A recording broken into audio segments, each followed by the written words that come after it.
As a person of color, I had to make the conscious decision to be present and not constantly chase the next thing, right? So, like the same energy I give to my losses or when things don't work, I'm going to celebrate when great things happen because Yeah. I'm constantly chasing the next opportunity because there are very few far and in between.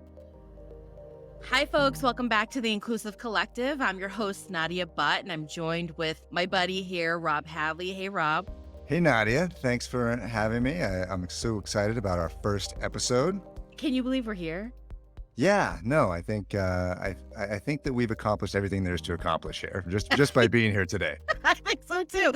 And to say it all started with the idea of we initially wanted to start with like a book.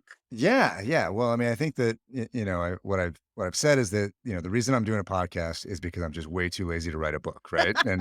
But that doesn't really apply to you. For you, you're actually writing something else, right? Your Supposed PhD. to be. Yeah, you're supposed to be right. So maybe you're lazy, too lazy to do it as Yeah, well. But you're too totally. lazy to write two things at the same time, right? 100%. Even that Yes. one thing. So that's excusable. I'm Yeah. just lazy. Yeah.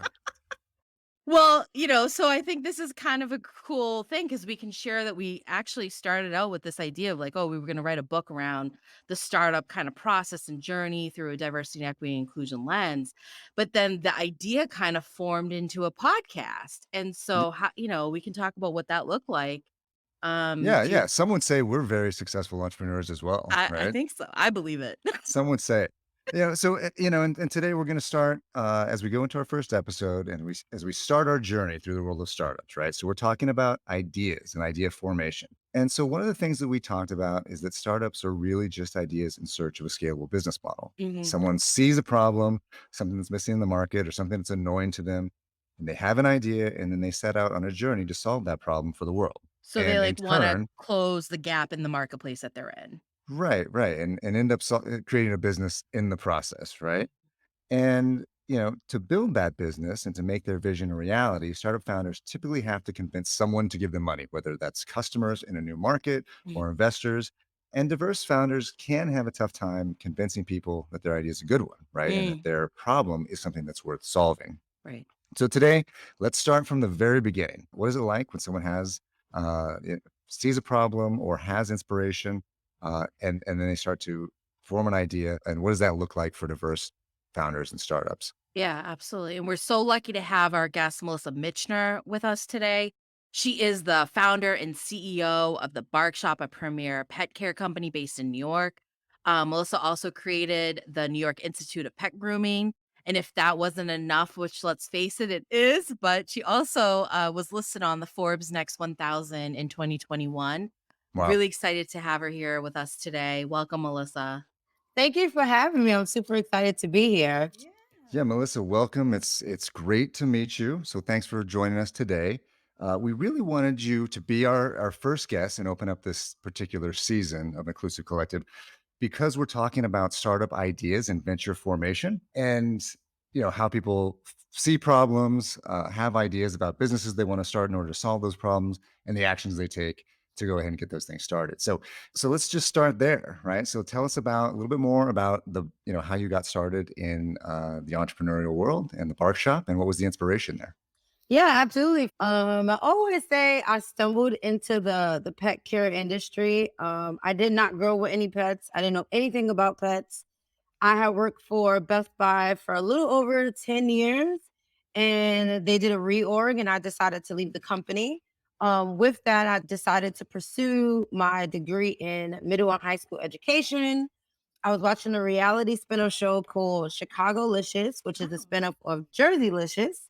no. And there was an episode where this woman was saying like where she took her dog, how much she liked it. So I literally saw that show in May. I remember this because I was headed to class. And in my last class, I just kept looking up like the pet industry, dog grooming, how fast it was growing. And I was like, wow, I think this is truly something. Mhm. By the end of that week, I had found a grooming school and decided like, okay, this is what I'm going to sign up to do. Within 90 days, I found, an actual location in Harlem where we are, emptied my savings, had a meeting with my family, and 10 years later, Here we are, and I just launched the New York Institute of Pet Grooming to standardize and professionalize the next generation of pet groomers. Oh my god. So that's amazing. I do want to ask a little bit of follow up there, right? Because most people, I mean, so I've never watched Chicagolicious or Jerseylicious or, most I people watched turn a on lot like a of reality. I watch a lot of reality Nadia's seen shows. it all. She's very familiar. But, so I watch, like most people watch a reality show and you say, these people are crazy and they, change the channel. I mean, this really led to you changing your whole life. So I guess were you Mm. thinking about entrepreneur, like you said, you were finishing up your last class, were you kind of saying to yourself, this isn't, my path, or this isn't where I'm going to go, and looking for ideas, or was it just really just a moment of sheer inspiration? So I think it was just a moment of sheer inspiration. I had no desire to be an entrepreneur. I did not see this coming. I literally thought I was going to be a high school principal and open my own school. But Oh. I will say that I'm always curious. And I'm always intrigued by just people in general. Like I love people. I love ideation. I love like exploring things and just learning just random weird new things. And I think that because my family, I wouldn't say they were trying to deter me from like emptying my savings and, starting, going into something that I knew nothing about. But I think it was like a 50-50 split. I had so many people like, oh, this is so cool. Like, I'm so inspired by you, like your fearlessness and just jumping in. And then I had people like, girl, is she having a nervous breakdown? What's Yeah. happening? So I think that I was like, I got to make this happen. I'm a Scorpio, right? And there's no plan B.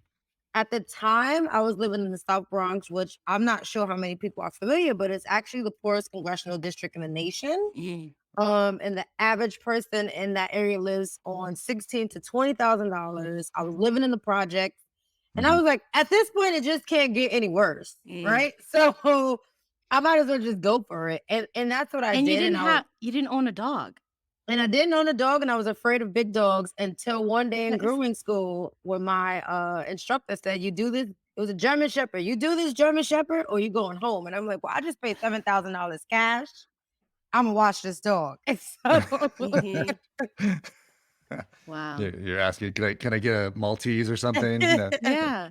You had mentioned that you 50-50 split from, like, your family and friends, but, like, walk us through that process because I would imagine you, like, go get kind of, like, the learning around what this industry looks like. You don't really have experience in it before, but you have skill sets from, like, previous experience, you said, like, at Best Buy and, like, your education. And then, like, who did you lean on and who did you tap on, and what did that look like? Yeah, so I would definitely say I tapped in and leaned on Google, right? Like, what do you mean by Literally, that? Yeah, like what I like just Googled everything. So I still to this day like Google so many things, and sometimes I source things on like page 26, right? But I've sat there for like 3 to 4 hours trying to figure things out. I think definitely as a person of color, particularly in the pet care industry or just business in general, we don't necessarily have the access to capital or angel donations or money or fundraising and things like that. So I had to really bootstrap and get really strategic around launching the company. So like my menu was created in my living room with my friends, right? And we were Mhm. like, we literally came up with the names and I was like, how does this sound? Or, I went to grooming school with the intention of learning the industry because it was something I didn't know anything about. But I knew that I wasn't going to be a groomer per se. But I wanted to understand, what it took to be a groomer, the context of everything, just the nature of the business overall. My background was in supply chain management and human resources, and I think that that's my sweet spot. Like I love developing people. I love innovation and bringing my dreams into fruition. Sometimes it could get a little crazy, right? So I need people to say like, "You're making this up, and this is what it actually takes." That is or is not possible. Mhm. But I just have fun in creating. When I got to the pet care industry, I mean, in grooming spa, immediately I noticed like it was myself and my friend Natalie, who now lives in London.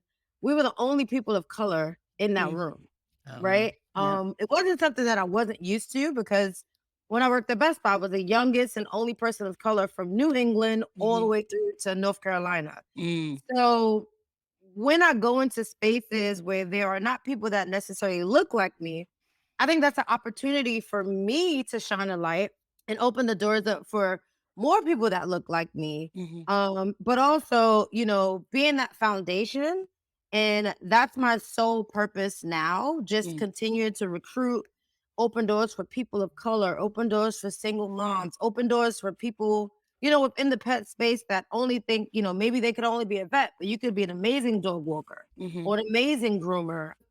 That's my sweet spot and North Star. And I think that's what drives me every day. Mhm. Yeah, I think I really wanted to push on that piece, right? So high-end pet care in New York seems to me to be like a male white dominated world, right? So if I think back, and also the fact that you're not a dog groomer, right? Or you weren't a dog person, you didn't grow up with pets. Right. So one, you started to touch on it a little bit, but how was not being a dog person advantageous in terms of looking at the industry from a new perspective? You also talked about being an African American woman and how that was advantageous. And then conversely, was there anything about those early days that made you think, I don't belong here? Or did anyone did anyone try to tell you that you didn't belong there in that particular world? Yeah. So I definitely would say my confidence started at home.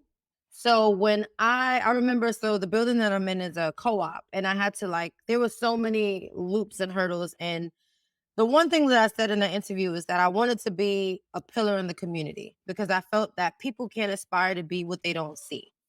So I had no qualms with being the only person of color. I'm still, to a certain degree, the only person of color. I like for you to tell me what can't be done and I'll show you how it can be done. I look at no's as not right now. Now, when I look at the industry, I would say I'm definitely happy to be a part of a forward thinking industry when it Mhm. comes to diversity and inclusion, but we definitely still have a long way to go. I think the misconception is that, there are not a lot of people of color, but the reality is, from a line level perspective, when you look at legacy companies like Petco, PetSmart, it is people of color that are in those roles, right? So when you go into Mhm. grooming salons and retail store managers and things like that, it is people of color. But I think there's more opportunity when we start looking at the C-suite, when we start looking at boards and board seats. We need Mhm. more people of color in those rooms. I think we're seeing a shift when it comes to marketing. We're seeing commercials now that are a lot more inclusive with people of color and pets. So, we have some room for opportunity, but I think that as an industry, we are looking at, what does diversity and inclusion look like? It is still at the top, very white, European, and male dominated. What about from your client perspective? So if you were you said you're in your flagship is in New York. How would you describe your client base and their needs or their pets' needs? Yeah, so I'm in a very mixed demographic. I can go one block east, and I may have people that are on a fixed or set income. I Mhm. can go one block west, and people have a disposable income. They may just say, charge my black card, whatever it costs. I Mhm. think for me, it's not about the amount of money that you spend, right? I tell my team all the time, we're in a pandemic, right? I think people are starting to forget that we're still in a pandemic. We have global wars going on and just different Yeah. things within 10 minutes. If we added a smile to someone's day, our job is done, right? I think the other thing is I'm really big on community.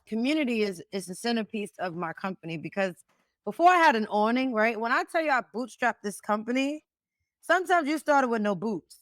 Mm. I didn't have an awning, right? So Yeah. everything was word of mouth. It was people in the door going oh, just go see Melissa on 115th Street. So whether you have a dog or you don't have a dog, if you ever come by the Bark Shop or just see me out in the community, the running joke is I'm the mayor because I talk to everyone, Yeah. right? I love Literally. that. And that love, I was that weird girl outside of Starbucks standing next to people's, dogs and guerrilla marketing, hey, I have a dog grooming salon. But out of that and through that, there's so much love. And people would see people with dogs and do you know the Bark Shop? You gotta go to the corner, Even if you don't have a dog. even if you don't have a dog. And Yeah. that for me is everything, right? It Yeah. just says the impact of the human connection. And I always say where two legs go, four legs will follow. And that's just been great for us. Like everything that we do, we're building community with pet parents, we're building community with at-risk youth. I want to get kids excited about the pet care space. So everything that we do, we're building community. Yeah, there's so many great thoughts there. Just learning about you, and then as you just were talking now, I'm a dog owner, and when you first get a dog and you meet people in the dog world, they're really into their dogs. They're not totally into people sometimes, Yeah. and I feel like you're really into people, and I think that not being a dog owner has that perspective. You were talking about putting a smile on the customer's face, which is the actual dog owner, right? Making Yeah. their life better, solving a problem for them. Mm. What extent do you think that has anything to do with your success? I think it's 100% of everything that we do. So the best thing that I learned from Best Buy, I always say that was the first business school I ever went to, because we really believe in world class service, and that's something that we really push. Like my team will tell you some of our core values is go the extra mile. There's never any Mm. traffic. We talk about servicing both ends of the leash, right? Because both of them matter. I think we're in a space where we have to make pet parents comfortable.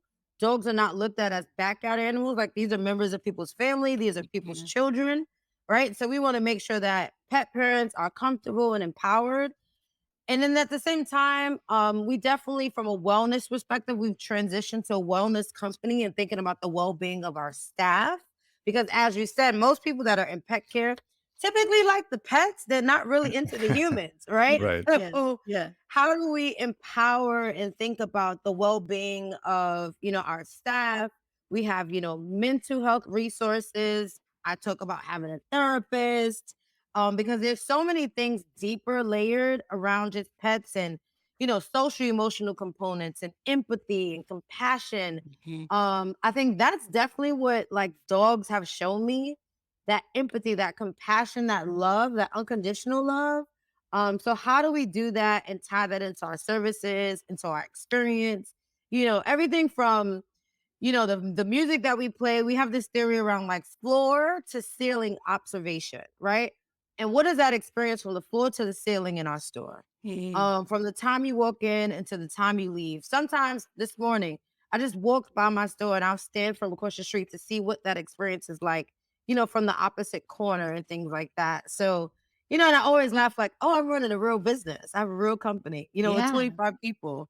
Like, even now, we have a global team, right? I have a team in the Philippines. I work with people in Oh, India. I wow. work with people in Jamaica, Yeah.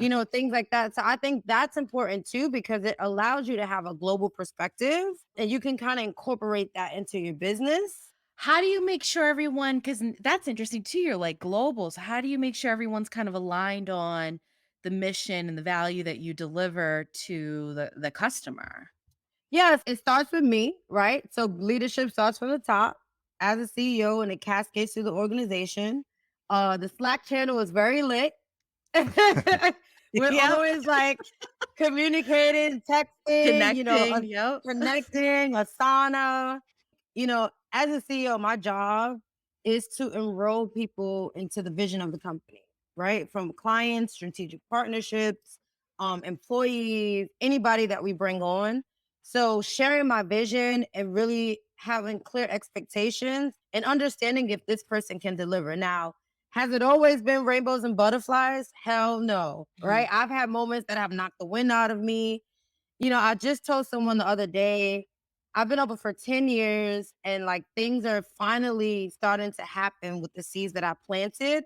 But if I accumulate the amount of money and losses, mistakes, not having access to industry expertise or the right people prior to me going to something like Leap, or me just stepping out and saying what I needed, Mhm. I probably lost over $500,000. Oh, wow. What can you just tell the listeners what LEAP is? Just 'cause I don't know if Yeah, people so know. Leap is one of the top pet care accelerators in the country, in the world, Some would actually. say the top, right? Yes, the Yeah. top, the Yeah. top. Yeah, and see, I'm humble, the top pet care accelerator. And that's where I really like learned about venture capital, industry experts, and expertise, and continuing the vision of Mhm. the workshop and the New York Institute of Pet Grooming. which Yes, what a great segment. yes. Can I just, because you're talking about your experiences of raising money and some of the troubles that you had previously, but you have bigger ambitions, right? Yes. You're going to be back there. And I'm also thinking about, again, you go back to the very first idea, the bar shop. You're not a pet owner. You get the inspiration, you start it. It's not necessarily something that's internal to you, at least at the start of it. Right. But this is very much about you, right? This is very much about you looking around that industry and saying, I want to bring more people in that look like me because it gave me an opportunity. So talk more about that and what you're trying to do there. And I'm really excited to hear more about that because I think you can see that that has so much potential.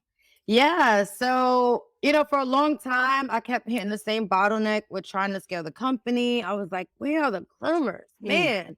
And I started realizing like there were these generational gaps. One of my mentors, he became a mentor, Sam Cole. He's the godfather of the pet grooming industry, but he also established six of the pet grooming schools that existed across the country, mm, which I previously attended. mhm. And I think initially he thought I was joking. I'm like, I want to open a school. And I just kept coming back to him.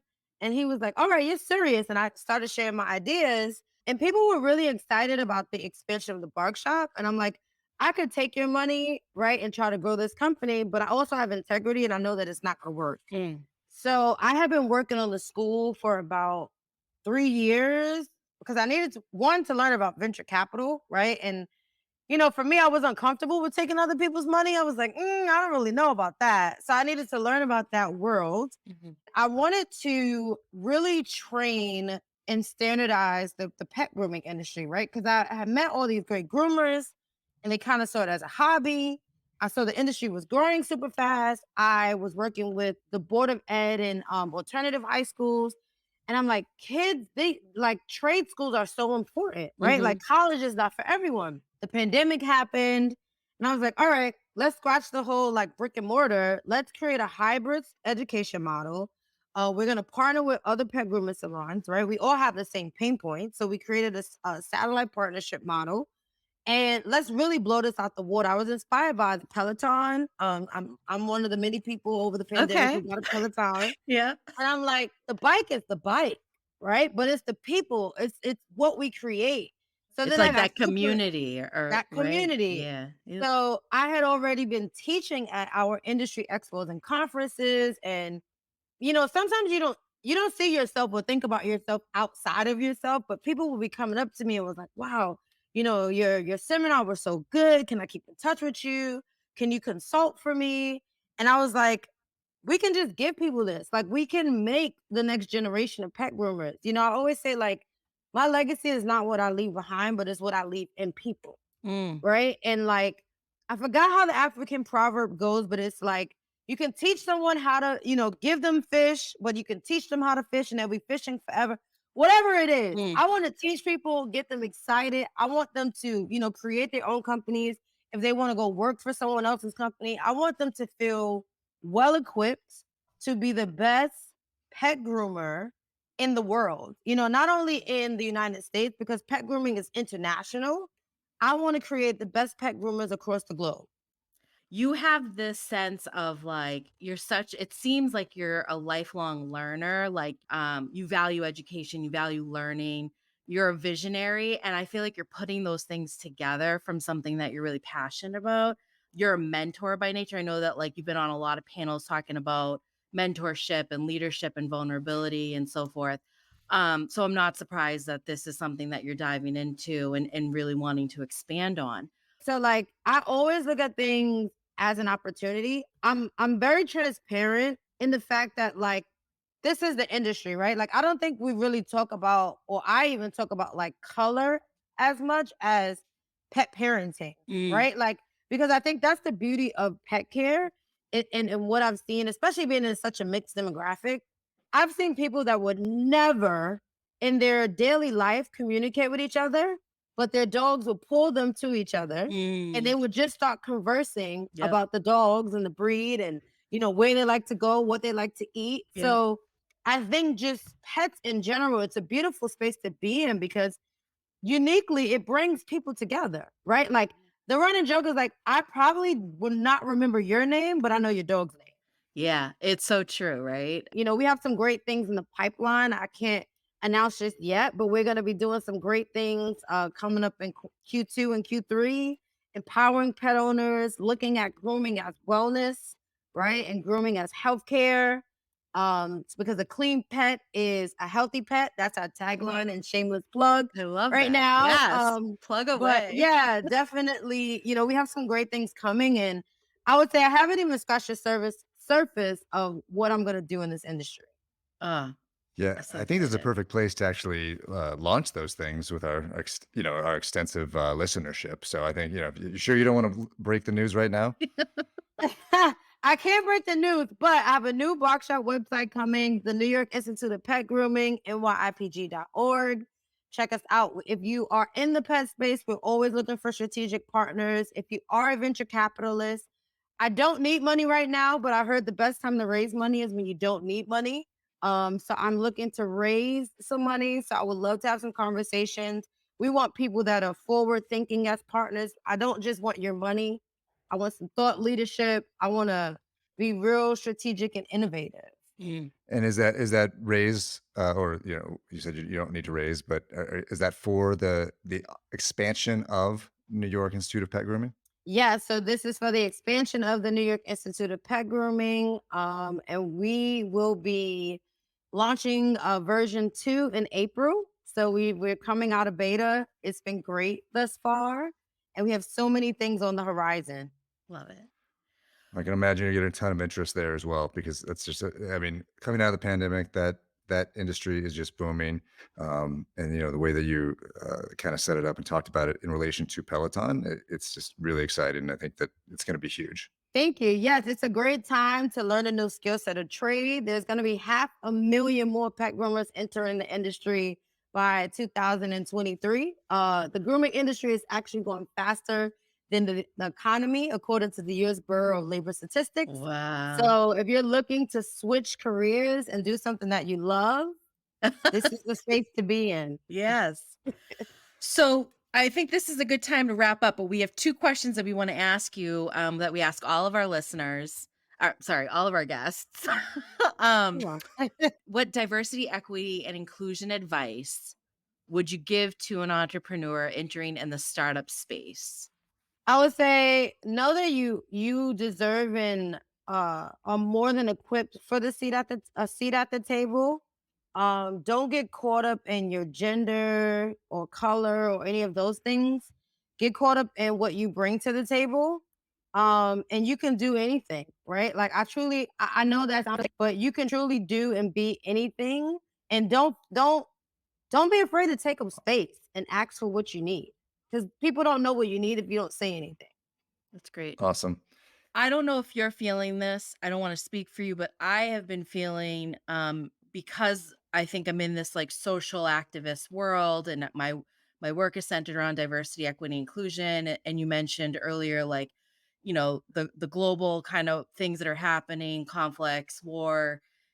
Also, in addition, what's happening in the US from a social injustice and inequities that we just see every day in the workplace.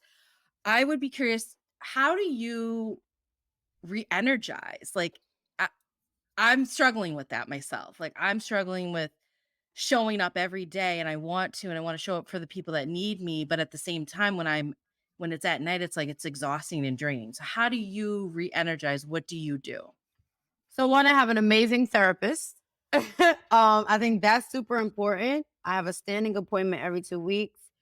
I will tell you the only time that I really felt like, what am I doing this for? And kind of was like exhausted was during the Black Lives Matter movement because I got so bombarded with all these emails and these companies want to work with me and we want to tell your story and Mm. all these things. And I'm like, well, where were you, before these things happened? And I was just like, I think, as a person of color, I had to make the conscious decision to be present and not constantly chase the next thing, right? So, like the same energy I give to my losses or when things don't work, I'm going to celebrate when great things happen because Yeah. I'm constantly chasing the next opportunity because there are very few far and in between.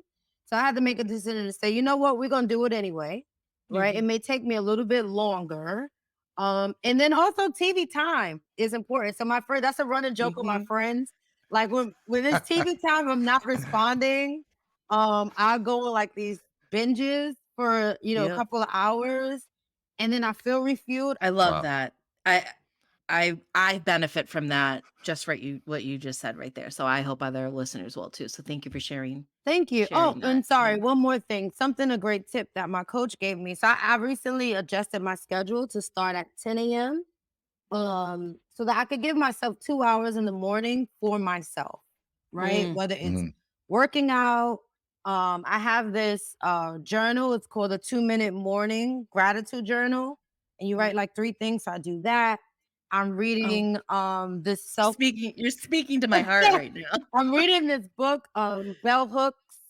I can't remember the name, but anything Bell Hooks read because I bought all of her Yeah. books. She recently just passed away. Yes. But I think just as a person of color in America, it's exhausting, right? And you just gotta like find your tribe. You gotta believe in yourself. So many people are committed suicide, sadly, that I keep hearing about, and like all these things are happening. So like I have post-it notes everywhere. Just like positive words I of swear affirmation. we literally might be twins.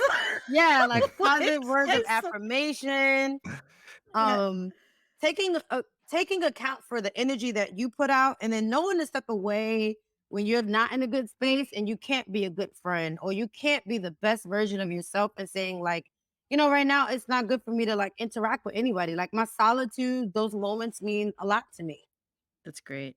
Nadia, I feel like Melissa has kind of leapfrogged me on the friends list. I feel like you're Like, like Rob thought he like was I in, was like, my here and tier I've he been was, like, in climbing up tier 2, the like, climbing I up was and working so hard and one hour with Melissa and she's I up there. yeah, she's faulted me. She's But that's okay. yeah. That's okay. I'm sure that I'm happens to a lot here. of people with Friends, Melissa. more and more So friends. Life is about making friends. Business is about making friends and relationships. So and connections. Yep. Agree. So, Melissa, how do people find you? I know you gave our the Bark Shop, but how else can people find you? you can find me on LinkedIn. You can definitely visit our website. You can email me. It's simply Melissa at nyipg.org.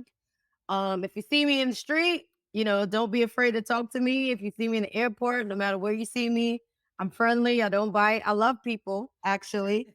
So, Yep. always looking to strike up great conversation. Melissa Mitchner, we thank you so much for joining us today. We appreciate your Thank you, time. Melissa. Thank you for having me. And I'm so excited to be, kicking this off. And I'm going to be tuning in as well.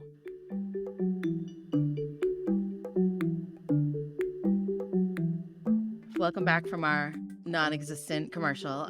So at this point, we wanted to have some reflections from the conversations that we had with our guests. Rob, what'd you think? So kablam, right? So Melissa's a lot of fun. It's great to Yeah. talk to her. I learned so much. Kind of exactly what we were hoping for when we reached out and Oh wanted to yeah. have Melissa was talk about those early days. She has such an inspiring story about the early part of her venture formation, which again keeps growing and growing. The thing that really jumped out to me, Mm. again, like all the different iterations, right? It's very agile. I think about she talks about that first 90 days, sitting in her living room with her friends and writing out what the menu of services, and I can just guarantee you that whatever she wrote first, she tried it really fast, and Yeah. then if it didn't work, she tried something else, right? Yeah. And then she talked about going to the pandemic and trying mobile and adjusting that product, and you can guarantee that she's doing the same thing with her new venture, which I think has the potential to be much much bigger. Absolutely. What I love, I mean, aside from her incredible and infectious energy, I look at like like the skill of being this like leadership and this visionary person, and like you said, being agile, but like connecting that to her strategy and her overall kind of mission and core values. I think she had said her core values is like go the extra mile. That's like what they want to do as an organization. And I think that speaks a lot to her ability to connect with people and share with whether it's clients or potential clients or her community in general. Like, it's not just about selling a product or a service. for her, it's like building these relationships and building, like, delivering value to the customer, but at this level that is really about engaging and relationship building and community forming. So it's really incredible.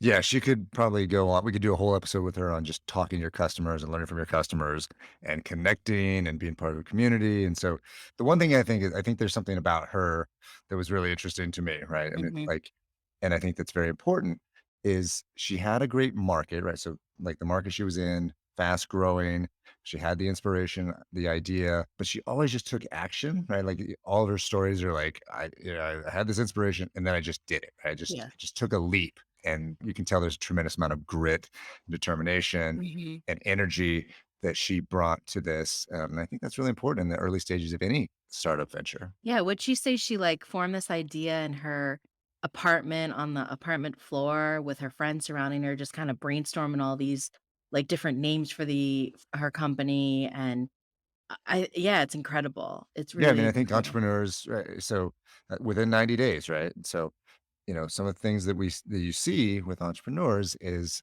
the reluctance, right? So they have an idea and they want to polish their business plan and they want to make it perfect. 90 days, inspiration to launch, and then iteration. Boom, boom, boom, over and over again. And I Yeah, think that and that's the practice that she keeps doing in all of her new ventures. all of them, we see that with her, grooming truck business now, and then also the New York Institute of Pet Grooming.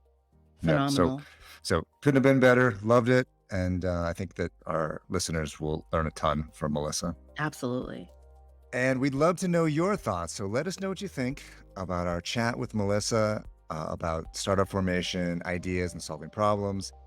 You can find us on Instagram, all other social media, or a lot of other social medias, not all of them. Mhm. Inclusive Collective is a production of Rifelion Media. Thanks for joining. I'm Rob. And I'm Nadia. We'll see you next week.